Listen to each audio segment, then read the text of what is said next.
Sports bettors, are you ready? Are you ready for a faster way to win? When you bet with PointsBet, you get faster bets, faster withdrawals, and faster rewards. Experience this premium sportsbook for yourself and sign up with code BETSWEATS, BETSWEATS, to get $100 in free bets when you deposit $20. Must be present in New Jersey, Indiana, Iowa, or Illinois. Must be 21 or older. Additional T's and C's apply. If you or someone you know has a gambling problem and wants help, call 1-800-GAMBLER if in New Jersey and Illinois, 1-800-9-WITH-IT if in Indiana, 1-800-BETS-OFF if in Iowa. CuriosityStream has thousands of documentary films and shows available on demand on any device. We're the Netflix for nerds, the Hulu for history buffs, the Disney Plus for the scientist in us. There sure are a lot of streaming services, aren't there? CuriosityStream is the one you definitely need if you're the type to nature dock and chill, if you're an armchair astronaut, if you prefer physics to psychics, or perhaps you know a precocious paleontologist. Go to curiositystream.com to learn more and sign up today. It's time for Our Tua. It's our Tua. It's our Tua. It's our Tua. Tua, Tua, Tua. Tonga Vailoa. Not Tua Tagovailoa. A for effort. Dolphins quarterback. Tua. It's our Tua. It's our Tua. Tua. Tua, Tua, Tua. Tua, Tua, Tua. Chris Sims can go to hell. Tua Tagovailoa. Dolphins quarterback. Daddy loves you guys. Our Tua with Tobin and Leroy. Check the history of food.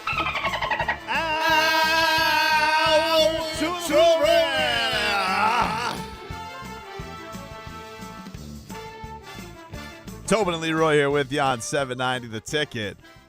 Taking you up until 10 o'clock. Fantastic start to That's a Win, That's a Loss. Can't wait to get to our second leg later on today. Fourth hour of the program is when we'll get to that. So stay tuned. Stay tuned. Can you do it at 9:35? We actually are doing it at 9:35. Not in our interview shirts, you jerks. Because it's not an interview. It's That's a Win, That's a Loss. Some texters, some Twitter followers writing in, Leroy, and they say, how do you keep a straight face around me when doing this game? It's a good question. Because it's the worst. It's not the worst. It's the worst best game ever. You don't like No Monk, No Skunk?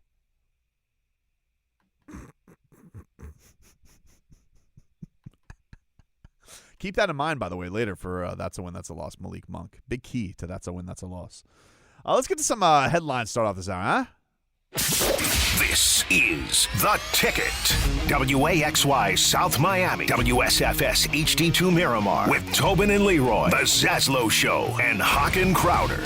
Which is brought to you by the Orion Fuels and Downstairs Convenience Stores. Truly steps beyond convenient. Yesterday, the New Orleans Saints, Leroy's New Orleans Saints, they beat the Jacksonville Jaguars 23-21. Dan Day's New Orleans Saints, too. Dan Day's New Orleans Saints, too. He's going to be swaggering around here, come around 7:45 today. A preseason game. I think he will be. I think he's going to be feeling Jameis Winston. Do you feel like that battle's over? Yeah. But no disrespect to anybody, but what's his name? The other quarterback? Taysom Hill. Looks like Tim Tebow playing quarterback. Yeah, well, he runs like him, right? Everything. Has had more success though than he him. throws a lot better than him. Yes. So it's it's over. Yeah, it's over. It's over. I mean, they said first of all, the one thing that Jameis Winston has always had was the ability to get the ball down the field. That's something that New Orleans hasn't had in a while. And to see him throw that ball down the field and Callaway just catch it, he don't even need both hands. Dude, that was crazy. How did he catch that ball? Either one of them. I thought for sure the dude. I knew the guy interfered. I thought it was a pick. I thought it was too, but I knew the guy. I was like, how do you do that? I'm like, where is that safety on the other side of the field running to? I have no idea. Because clearly he did not see the football. Very strange. I will say, and if you're gonna grab him. Man, this Trevor Lawrence, though, I know it's been said before, but I have to say it again. That hair is gorgeous. My goodness. My goodness. Don't worry. Hey, if things keep going the way they are, he'll be bald headed by the end of the year. He's just gonna cut it off. Don't do what Herbert did in the middle of the year after Brian Flores embarrassed him. He went and cut his hair. Don't do that. Oh, but the way they treating Herbert right now. Oh yeah, he's the toast of the town right now.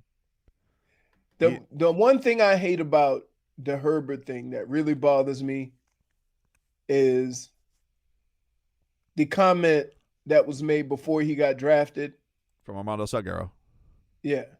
Like, really? You watched that much of Justin Herbert to come to that conclusion? Right? That is the conclusion. Why didn't you just say, I don't want him? Because basically, with those comments right there, think about this. If those comments weren't made, would Dolphins fans been more inclined or acceptable if the Dolphins had drafted Justin Herbert? But once you say Ryan Tannehill and put another guy in that sentence, are you alleging that, no chance. Are you alleging that like the Dolphins didn't draft Justin Herbert because of an Armando Salguero column? No, I'm not saying that. But I'm saying people that had never heard of Justin Herbert and heard the buzz around Justin Herbert, soon as Armando wrote that, I don't think it was mostly everybody in Miami was rats off his ship. Nah, I think it had more. Honestly, dude, I think it has more to do with the fact that they just wanted Tua for so long, more so than being against Justin Herbert. I don't think it really was an anti-Herbert thing. I don't know if you recall. It was crazy. But dude. I think that had more to do with people really wanting Tua. I don't think it had to do with people being that against Justin Herbert. Like, it's not because people thought. I don't think it's because people thought Justin Herbert was going to be the next Tannehill or because of Sun Column. I think we've been tanking for Tua for 2 years and we're going to get the payoff and we're happy about it. And then 8 months later, half the people aren't. I don't know, dude. People are pretty. I don't know about you, but I feel like most people are. We have a weird perspective because we deal with a strange creature in our group text every night. But most people, I think, are really fired up. Well, I'm not. Oh, I'm sorry. I'm not saying now, but I'm saying before this year. Oh yeah, the way the season ended. Right. Yeah. Would you like to hear some great? We do coach speak all the time. We do fake flow, aka Leroy Horde. But would you like to hear Mike Tomlin explain to somebody? He was asked about one of their players, James Pierre, and whether or not he's been if he's shown enough to be the third cornerback. Do you want to know how Mike Tomlin responded to this? Sure. Here's Mike Tomlin yesterday at Steelers practice. Has Pierre done enough that if you wanted to do that, he'd hold up his end? We're still squirreling those nuts. He's got another big game. Got some practice this week. He and others. He and Jay Lane are doing a good job. We'll keep watching. Now, I've never heard of this term before when it comes to that. That makes two of us. He's still Three. He is let it be known that for their third cornerback, the Steelers are still squirreling those nuts. I mean, it's kind of the same equivalent to when Beast asked about Kendrick Nunn. Like, you asked him about the third cornerback? I guess. That's bottom feeding right there. It is bottom feeding. But I feel like as a beat reporter, like sometimes you got to ask about the third cornerback. But right. But his response to this is, we're still squirreling those nuts? Yeah. Are they are they gathering more third cornerbacks? Like, what are they doing? I just, like, he has found creative ways. Now, he wins the award for creative coach speak. Right? Because that ranks up there with I'm no Mona Lisa Vito of football. Right? Because we still, like, even literally, we still squirreling those nuts. Again, this is Mike Tomlin asked about the third cornerback on the Steelers, and his response to it was something to do with tree rodents. Has Pierre done enough that if you wanted to do that, he'd hold up his end? We're still squirreling those nuts. He's got another big game. Got some practice this week. He and others. He and Jay Lane are doing a good job. We'll keep watching. We'll keep watching. Now, keep squirreling. question. Now, because after hearing it for the fifth time, I'm a little confused because originally I thought it meant oh, you still asking questions about the third string cornerback. But he was talking about his players and what they're doing on a daily basis. You see what I mean? But what are you? Why? Like, we still working hard. We still squirreling those nuts. We still, you see what I'm saying? That's what you got? That's what he meant. That's what you got? Yes. Because I'm Listen to it. Wait. Listen to it. And it wasn't directed at him because he keeps going on this. We still got to work on daily. So he was talking about his players. He wasn't directing that at the guy asking the question, when originally it seemed as if though he was originated at it wasn't at the guy asking the question. It was about the guy they were asking about. All right, here again, Mike Tomlin asked about the third cornerback, James Pierre, on the Steelers. Has Pierre done enough that if you wanted to do that, he'd hold up his end? We're still squirreling those nuts. He's got another big game. Got some practice this week. He and others. He and Jay Lane are doing a good job. We'll keep watching. See? So it was. Hold on. Like, so am I to believe? Am I? So in the Steelers facility, are there like a little? Like, are there photos on the little televisions around of a squirrel with acorns? No, I mean, I guess that must have been one of his messages during the day. Hey guys, come on, keep squirreling those nuts. We gotta squirrel keep them those nuts. Let's go. Squirrel them nuts. I'm like, what? I had to look it up. Yeah, but that's so he was talking about his guys, right? Well, no, I understand that, but I don't really understand. Like, I don't picture this. No, it makes no damn sense whatsoever. I don't really Let's understand. be clear. I don't get the Steelers are like, you know what we should use as a metaphor here? A woodland creature. It's not the Steelers. It's him.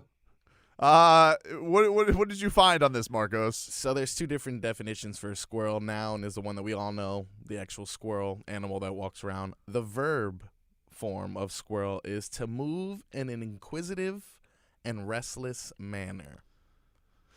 Well, because I remember back in the day, like Tony Sperano had on the Dolphins, he had a term called "feed the wolf." That was as long as nobody don't chop no wood, we good. He had that was Jack Del Rio. Jack Del Rio had had the kicker chop the kicker. Yeah, this is a story, Marcos. The Jacksonville Jaguars had a punter who had an incident in the locker room because Jack Del Rio thought, I'm gonna put a stump in the locker room with an axe in it. You could figure out the rest of the story basically from there.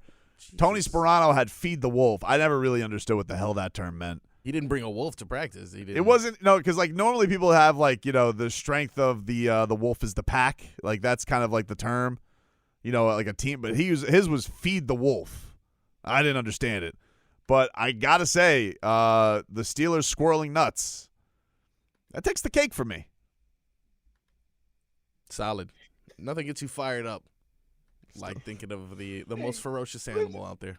Can I just say that if you gonna get me fired up about your comments, say something where I ain't got to sit back and think about what the hell you just said. Texter writes in, I think he meant still hoarding players in reference to cuts. He hasn't been cut. Nut stored. No. -1. What? That's terrible. -1. I explained it. I broke it down for you. I'm excellent at coach talk. Excellent. Myth Burke says, man, Campbell sees squirrels running Oklahoma drills. I mean, they like him in Detroit, man. I know they do. But, they like him now. We all liked him now. We were smitten for 3 weeks. Yeah, for 3 weeks. Tomlin. No, it was you. You got over enthusiastic about him. Agreed. I can't deny that. Alex Trey says, Alex Trey 05 says, Tomlin just meant he's sorting things out. Isn't that what he meant? No. Is that what he meant? That's not what that meant. Somebody also texted, didn't Sperano have them bury a cursed football? That was when he was at the Raiders. He took over for, I believe, a winless Raiders team, and they had a funeral. By the way, rest in peace, Tony Sperano. They had a funeral for the football. The season was dead. They buried the football. Do we only care about that when the actual person wins? Well, because I don't think they did remember win. Pat Riley had the thing where he had the 15 strong. right written on a little piece of paper. And remember, Doc Rivers put money into the ceiling. Yep. In Boston. But for the most part, if it's kind of like your hot takes. Guy goes, when they blow up in your face, you just keep it moving. Oh yeah, just keep it moving. Okay. Just keep it moving. That's just like Mike Singletary mooning his locker room. Just keep it moving. Yeah, that right there, that was funny. The guy goes, Tobin, the term is the legs feed the wolf. Was it? I'm looking this up during the break. I don't remember that. We'll take a break. Speaking of coach speak, Manny Diaz got Alabama coming down the pipe. Mark Richt visited practice yesterday too, by the way. ACC Network's own Mark Richt. So we'll hear a little bit from him as well, and get a little Canes talk coming up next. Hour Tua with Tobin and Leroy and Robbie the Degenerate.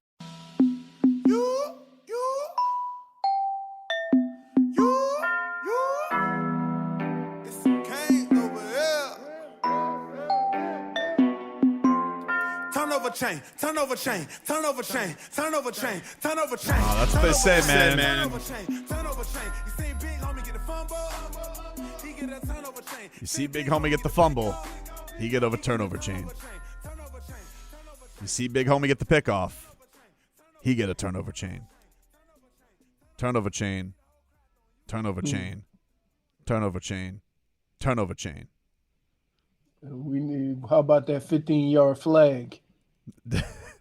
See big homie give the double flip off. He gets the swag. He get the swag penalty. I mean, come on. Oh man, I am excited for Canes football. It is. Is it this week or next week? Next week. This week, I think we got some BS college football, but we do have college football. So wait, it's the first week of September. Yeah, and then the NFL starts the following week. Yup. Seems like season started a week later, right? It feels like the NFL is. I feel like college football is starting about the same time. Because usually they've been doing years. They've been doing the Labor Day special weekend for a while. The NFL has started the first Sunday in September, and if you're going to add another week, another regular season game, and then have a 2-week break before the season starts, you're in the middle of February now, aren't you? Yeah, I mean, don't they have an extra bye? With the NFL? Yeah. Yeah. I'm gonna tell you like this. They tried it when I played to have 2 bye weeks. It sucks when you're terrible. Oh. You're just ready to roll. It does. Here's what ready to get the hell up out of there. This is what you have this weekend. You have Nebraska, Illinois, UConn. Oh, Big Ten game. Wow. Yeah, UConn, Fresno State. Okay. A little Hawaii, UCLA. Okay. And UTEP, New Mexico State. And the degenerate special, Southern Utah against San Jose State on CBS Sports Network, 10 o'clock. That's your college football slate this weekend. But it is football. It is football. I'd be interested to see Nebraska, Illinois, simply because the Scott Frost experiment is not working. You think he regrets leaving? He's got to make a ton of money. I mean, that's cool, but man. I mean, I get torn between this. Okay? Because if you're in a profession to make money, why in certain, like especially in sports, do we get mad when a person goes somewhere for more money? No, I mean, especially in I don't feel like the coaches ever get hell for that. Right, because you're not under no circumstance are you ever gonna last. Right? The Nick Saban thing is just ridiculous. But you're not going to last there, so I don't care how much success he had. And then every coach wants a chance to win a championship, right? Sure. No matter how good he got, was at UCF, right? Yep. No matter how good he got, was he ever gonna even compete for it? Nah, probably not. So that's to go back to your own school. Yep. Yeah. Speaking of Nick Saban, so here's Manny Diaz. All right. Don't do that. Don't get all upset. You don't know. Listen, You don't know. I'm familiar. Look, I want y'all to shut up and hear me out. I'm familiar with his work. Oh, Gonna come in. He's gonna, be real positive, and then he's gonna try to give an analogy. And his analogy always takes and puts the Canes amongst the Clemsons and the Alabamas and say, see, they went through the same thing. No, they didn't. all right. Stop. Well, we don't know if he's gonna say. Maybe he's. Okay, yeah, we do. Here- I haven't heard this. Let's hear the analogy. Here it comes. Here's Manny Diaz saying he thinks they're ready. They're game ready. I think we're ready to play a game, I think we've done all the banging against each other that we can do. I think our guys are ready to, get into game planning and scheming up on how to move the ball on somebody, how to stop somebody else. But I'm pleased. I'm pleased with what both sides have shown throughout the course of training camp. I'm pleased with the way our specialists have performed throughout training camp. Where again, you're trying to build a team is very often defined not by how strong is your strength, but how weak is your weakness. And I think we made strides at every position group to make ourselves a tough team to beat. I like it. Can I say something? What? No disrespect. Have you ever been in a group of friends and you always have the guy hyping everybody up and talking about you're only good as the weakest link, and then everybody stare at the dude giving the talk and he is the weakest link? Problem? Yeah. Okay. Here's a little more from Manny Diaz. So There's more? Oh yeah. Well, He couldn't quit when he was ahead? They got a new offensive coordinator. His name is You got to give a new analogy. They got another analogy. Here it comes. No, you don't know that. Yes, I do. So they have a new offensive Yes, I do. coordinator. His name's Bill O'Brien. Ashchin. Okay. And Wait, no. Yeah. No, that's Alabama. Yeah, that's what I'm saying. Oh, okay, go. So Alabama has a new offensive coordinator, Bill O'Brien. No, we got Rhett Lashley. Way better. Bet on Rhett. But Bill O'Brien, Ashchin, all right, coach of Alabama's offense now. So he was asked about, what do you do preparing for a new offensive coordinator? With you look at Bill O'Brien, you look at old Alabama. What do you do? And here's what old MD had to say. In an opening game, there's always going to be a little bit of unknown. I think it's been said out of their shop a bunch of times that they have an Alabama offense. They've had a run of coordinators that have come through. Everyone has sort of flavored the offense slightly differently, but I think the who they are and their identity and those type of things is not going to change that dramatically. Obviously, the who they are in terms of their personnel has changed, so there's a little bit of an unknown of that as well in terms of because obviously they had such a run of guys that left the team this past year or so. But season openers, I don't think normally are dominated by scheme. It's normally it's going to be about tackling. It's going to be about protecting the football, turnovers, because of the limited times that we're allowed to scrimmage. A college team can only scrimmage twice in training camp now. Special teams, those type of things, conditioning levels. So these things that historically decide season openers. I think of our game against Florida a couple years ago. Special teams and turnovers cost a game between two teams that were going after pretty good. So that's it. Yeah. We always expect in an opener you'll find some plays that you have not practiced for, but I think if you just follow your rules, it should sort you out. I love it. And hey, you know what I just realized? What's that? Alabama has become coaching rehab. Oh, it is. It is. Hey, got fired from your job? Had a little mishap in the organization? Come on over to Bama. Come over to Bama. We'll get you right. Something tells me, though, like at those rehab group therapy sessions, like Nick Saban's not asking you about your feelings. He's not. He's not asking. He had somebody leave. He had somebody leave rehab. He had somebody leave rehab. He didn't even know. I think what he's basically saying, though, is like, it's a lot like, Alabama's like a hamburger, but like, you got a new guy making it flavor. So like basically Bill O'Brien's like Guy Fieri, like he's going to throw his own spice on it. But a hamburger's a hamburger. I mean, very talented. Now, how come they always end up getting head coaching jobs somewhere else? A very talented hamburger. Like, wait, let me ask you a question. Yep. could Steve Sarkisian been any worse off than when he got fired? No. Right. I mean, could it been like he was in a position we wondered if he would ever coach again. True. Come on over to rehab. We got you. How about Lane Kiffin? Lane Kiffin left debris everywhere he coached. Yep. Right? Come on over to Bama. Although was his rehab Bama or was his rehab FAU? I feel like FAU was his true rehab. Well, no, because look, he didn't like the counselor at rehab, so he left. No, he chose to go find the Boca MILFs. That was his counselor. But come on, dude, really?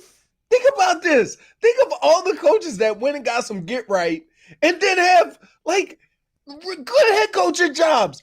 I'm not talking about the Larry Coker jobs. Right? Larry Coker coached the national championship. He was at UTSA. Yep. Right?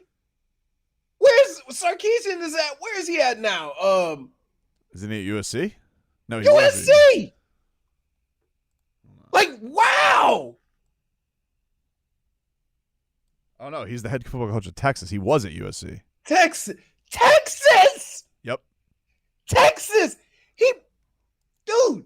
Did anybody ever think he'd never coach? Come on over to Alabama rehab. Finally, before we get to damages done, Mark Richt was at Canes camp yesterday. He was doing a little ACC network stuff. And Mark Richt, former... Did he bring a hot dog stand? He did not. Former Hurricanes coach. Now, you know Mark Richt. He's always going to be like, well... and just give you some real wisdom. You know, like he told us about the butterfly and the caterpillar or something like that. But here's Mark Richt. I think if we could save anything, if we could save the look on our face when he started talking about butterflies and caterpillars, we're like, whoa. And you do the eye thing and look at me, and I'm about to lost it.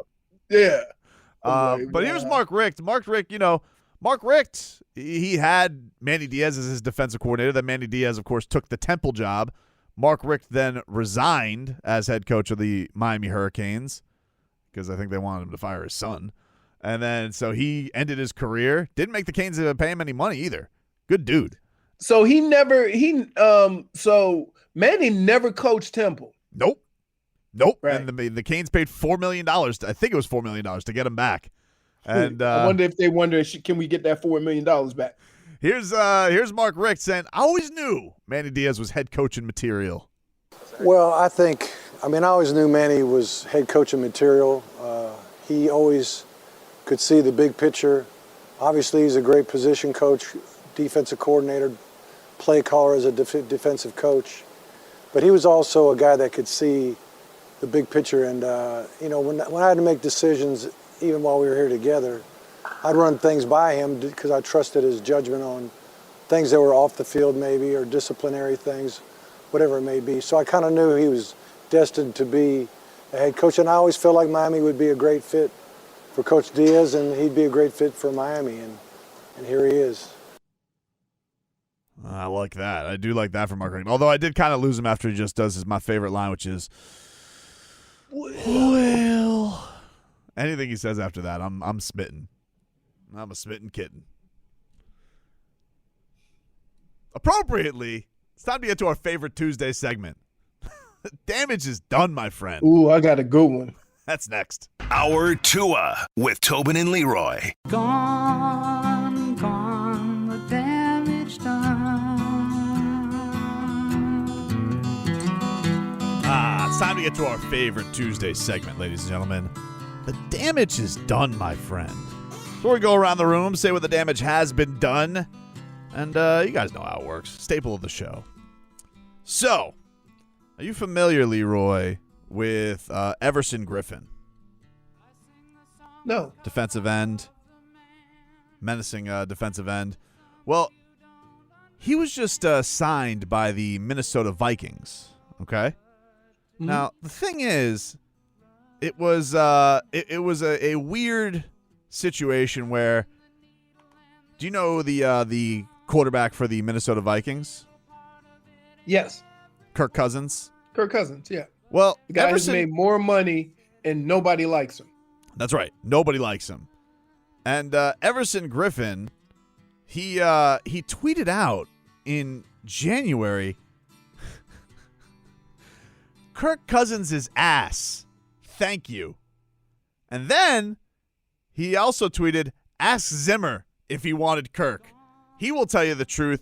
Who wanted Kirk Cousins? Take your guess. So in January, Everson Griffin is telling you that he thinks Kirk Cousins is ass. He now plays on the team with Kirk Cousins. He tweeted out yesterday, I'm sorry for saying anything negative. I love this organization. Vikings will always have a place in my heart. If you want it, go get it. All love for real. Everson. The damage is done, my friend. The damage is done, my friend. Too late. The damage is done, my friend. Damage is done. What do you got, Leroy? So, as you well know, we've had a situation in the Horde household. Yep. And recently I just switched. August 4th, I had to switch insurance because my other insurance went up like $2,000 a year. Okay. And it happens in Florida. They, pick and choose who they want to insure. It happens all the time. So they have to do a inspection. So the person calls me. Keep in mind, I've had the insurance since August 4th. Person calls me on like the 7th or 8th or something like that. And I say, listen, I need, you can't come right now because of COVID. House got that Rona. She says, well, when can you come? I said, I don't know. I'm not a damn doctor. I said, give it a couple of weeks, call me back or whatever. Right? So they tell the insurance company, they send a letter, unable to blah, blah, blah. The insurance company sends me a letter. If you do not get an inspection, your insurance will be canceled. Jeez. Keep in mind, you're doing that for them. I got the letter on the 13th. So I call the insurance company. And I'm talking to the lady. And I said, so you just don't care about COVID. I should just get the inspection. She said, yes. Wow. Right? So I called the other people, the inspection people. They said, well, you got COVID. We're not coming over there. I said, then why the hell did you send the letter? The damage is done. You sent the letter to start this whole process. And guess what the first message is when you call the insurance company? Something about, like, we worry about your safety. Hey, wait. The wait times are a little bit longer because of COVID. Of course. Please be patient. That's Damage the first is done. message. Wow. So I have no idea what to do. So I called the inspection people. I said, come on over. Come on over. By then, we'll all have COVID. Yeah, it'd be a little COVID super spreader. So, like, I have no idea what to do. None. So, all right. But that's what I yelled to him. I yelled, damage is done. You already started the process. Damage is get done. your butt over here and do it. J Fig, what do you have for damage is done, my friend? This one goes to myself today. Okay, really? Whoa. Friday after the show, I decided to have a little Q&A on my Instagram page. Okay. It got to the point where I got very busy and I forgot I had a Q&A running. Oh, no. So you just had all these questions from listeners just left in the dust? I had all these questions that basically yesterday I was still answering them. So the damage is done. And I think I'm no longer going to be doing them on Fridays because... You want it to be Friday. No, it's just that I'm very forgetful and I do apologize. Damage is done. I'm with you too. Like on Fridays though, like, you know, we're doing so much like post show work on, you know, we'll put up videos and all this type of stuff. On Fridays, I'm out. Sorry. Like anything, like it has to be something good on a Friday for me to like start be doing post work. Cause I'm like, I'm so done with everything. I'm ready to roll. And then like by Saturday, I'm like, all right, I'm ready to get back into things. But those first couple hours after a Friday, I'm ready to just slip into a coma. It's something. Exactly. And Spider-Man Marcos. So, you guys have seen me wear this multiple times for no Yes. reason, typically. Yep. Except for when we talk about Spider Mitchell, that's a good reason. Yep. Other than that, not sure if you guys are Marvel fans, except for Leroy, who I'm not sure is a Suicide Squad fan. But recently they dropped what seemed like it was a video of someone's phone of like the brand new Marvel Spider-Man trailer that's coming out with Doctor Strange. Okay. With no CGI or anything like that. And that was a big thing that they were attempting to hide on Twitter yesterday or 2 days ago. So, like, what? They're going through people's accounts trying to delete it? Blocking and deleting all these things, reporting it. That's But, awesome. you know, it's a little bit too late. And now, just to save face, they went ahead and released the teaser trailer. Like, you know, if it's already leaked, then, you know, let's go ahead and release it. But damage is done. Damage is done. Yeah, it had all of the Spider-Men. Oh, really? Yeah, all the guys that ever played Spider-Man. Yeah. Even Garfield? Yep. Yep, And all, their villains as all well. together, taking a picture. They took a picture together. Really? Because I remember him being, because didn't he get fired? Yeah. Like believe so. unceremoniously fired? Because I remember him, we had him on the morning show back with Zaslow and Amber, and he was a jerk to Amber, asking about. Wow. Yeah, she had like a Spider-Man stunt question or something like that. He goes, I didn't really talk about a Spider-Man, love.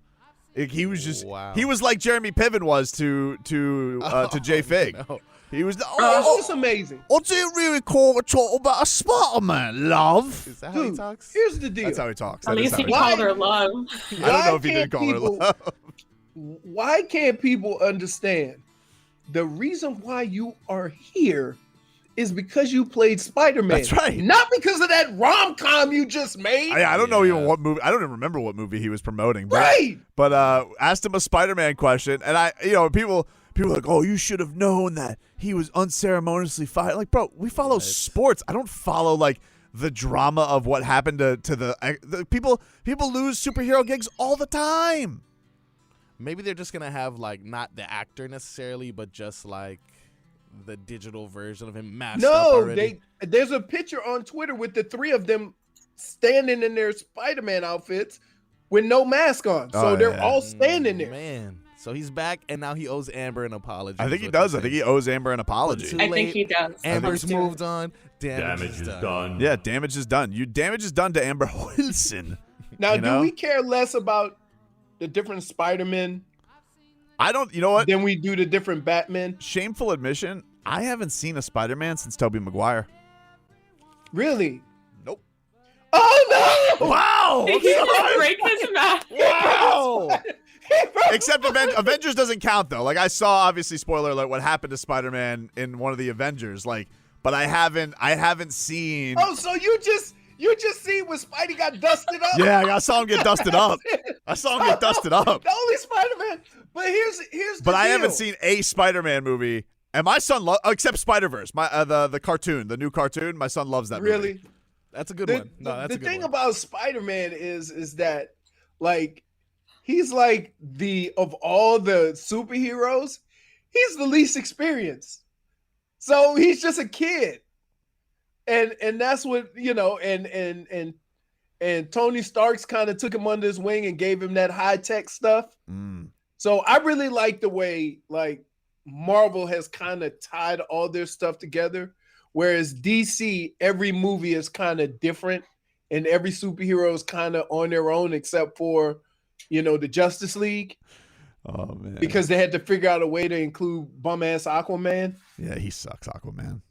Sucks. I mean, look, if you have three superheroes, one flies, one got the high tech, and the other one is just hot, right? Where do water fit in? Like, we ain't gonna never fight no fights in the water, dude. Dude, it's preaching to the choir. I've been telling you this guy sucks for a long time. Bet you he likes seaweed. Ooh, he's got a new one in with Batista. I saw that. I have nothing against Jason Momoa. I like Jason Momoa. It's just all Aquaman in general. He just sucks as a superhero. It's nothing against Aquaman in general, but Yeah. I like him. I think Batista, he's kind of blowing up right now, isn't he? He is. Yeah, he's like I see him he's been doing tons of stuff. Tons of stuff. All right, we'll take a quick. But Dax is the like. I mean, that dude is hilarious to me. We'll take a quick break here on the show. Get you caught up with your headlines, including me pleading with one of South Florida superstars. That's next. The COVID-19 pandemic showed us how a microscopic virus could upend our lives. There is so much out there that we need to understand. But for every threat, there are heroes working at the edges of science and policy to protect us. I'm Dr. Abdul El-Sayed, former Detroit Health Director and host of Crooked Media's America Dissected. Every episode, I talk to the doctors, scientists, culture makers, and policy leaders who are working out new ways to protect us against our biggest threats. New episodes of America Dissected every Tuesday. Listen on Odyssey, Apple Podcasts, or wherever you get your podcasts. On Pod Save the World, we want to be your cheat sheet for global events. My name is Tommy Vitor, and each week, my co-host Ben Rhodes and I break down the biggest stories from around the world. Ben and I both worked on President Obama's national security staff, and we'll introduce you to the activists, politicians, and journalists who can help us understand what's going on around the world, what it means for the United States, and what it's like being inside the White House Situation Room during a crisis. Listen on Odyssey, Apple Podcasts, or wherever you get your pods. Odyssey now has hundreds of new exclusive music stations for you to discover your new summer soundtrack. Get moving with worthy workouts for a cardio sesh fueled by today's top artists. Hanging with your crew? Throw it back with Picnic Party for old school jams for your cookout. Or sail away with Odyssey's new yacht rock station, Jugger Yacht. For summer barbecues, road trips, or relaxing poolside. Hundreds of new exclusive stations, plus all your favorite local radio stations and podcasts. It's all on Odyssey. Brought to you by Macy's, Geico, and Coke Zero Sugar.